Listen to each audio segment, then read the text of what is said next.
안녕하세요. 오늘은 부자의 그릇이라는 책을 소개해 드리려고 합니다. 이 책은 원리나 사실만을 있는 그대로 소개해주는 여느 자기계발 도서와는 달리 소설 형식으로 되어 있고 마지막엔 잔잔한 감동 코드까지 있는 책이라 평소 책 읽기가 힘드셨던 분들도 도전해 볼 수 있는 책이라는 생각이 들었습니다. 사업에 실패한 가장에게 어디선가 나타난 노인이 들려주고 가르쳐주는 돈의 이야기입니다.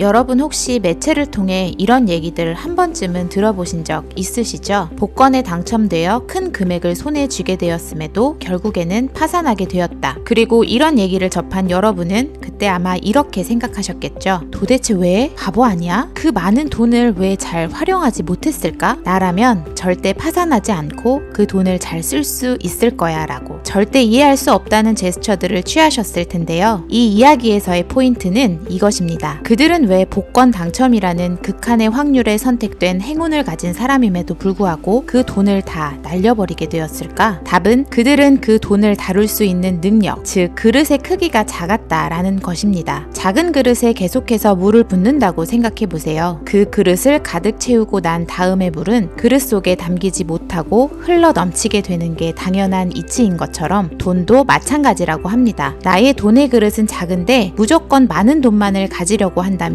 그 돈은 나에게 머무를 수가 없다는 것이죠. 결국에 우리는 우리 자신의 그릇을 키워 큰 돈이 들어와도 잘 다룰 수 있는 능력을 먼저 갖추어야 한다는 것입니다.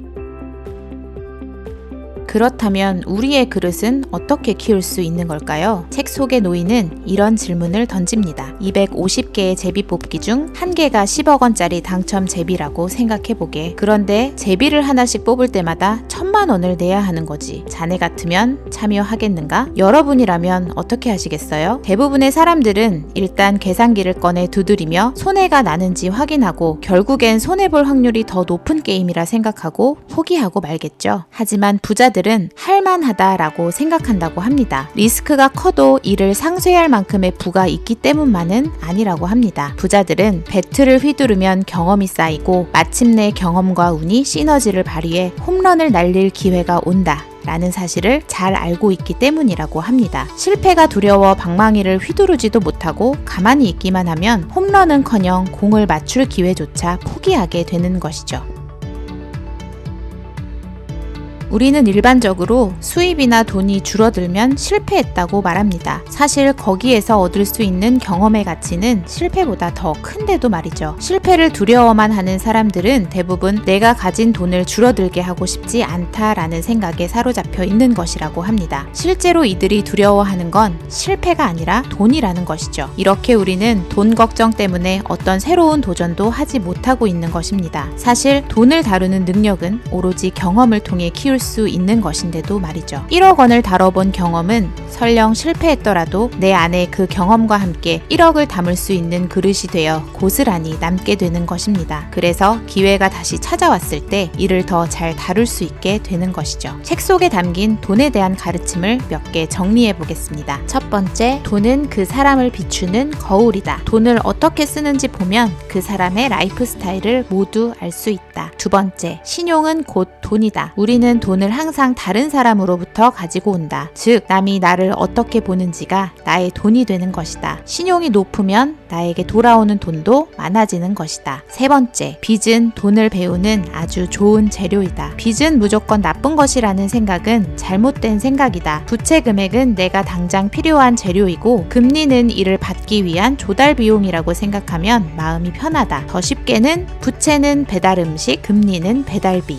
라는 것이다. 사람들은 내가 필요한 돈을 빌리고 매달 내는 금리는 불필요한 헛된 돈이 나간다는 생각을 많이들 하지만 정말 필요한 돈을 빌리고 이를 알맞게 사용하고 있다면 금리는 일종의 나의 환급되지 않는 보험료라고 생각할 수도 있는 것이다. 네 번째, 돈의 지배를 벗어나라. 돈의 많고 적음에 따라 사회적 지위가 결정되고 돈 때문에 우정, 사랑, 가정이 깨질 수 있다는 불안감, 즉 돈을 얼마나 가졌고 버는지가 인생의 성패를 좌우한다고 여겨 결국 돈보다 중요한 가치는 보이지 않게 되는 삶은 철저하게 돈에 휘둘리고 돈의 지배를 받는 삶이라 할 수 있다. 돈에 지배당하지 말고 돈의 성격을 파악해라. 우리가 돈의 주인이 되어야지 반대로 돈이 우리의 주인이 되게 하면 결국 우리가 돈의 지배를 받는 삶이라고 할 수 있겠죠. 즉 돈의 속성을 잘 알고 돈을 잘 파악해야지 돈의 지배를 받지 않고 사이좋게 공생하는 힘을 얻게 된다는 것입니다. 위에서 정리해드린 이 책에 나온 돈의 가르침을 하나씩 익혀나가다 보면 어느덧 내 안의 그릇이 조금은 커져 있을 것이고 기회가 왔을 때 무엇이든 도전할 수 있는 용기도 생겨나겠죠. 더 이상 나에겐 기회가 없어서 혹은 세상이 불공평해서 돈이 모이지 않는다며 좌절하지 않았으면 좋겠습니다. 우리는 누구나 평생 돈과 어울리며 살아가야 합니다. 오늘부터 그릇을 키워 여러분 모두 돈과 인생의 진짜 주인으로 살아가길 바랍니다. 자, 많은 돈을 담을 준비 되셨나요?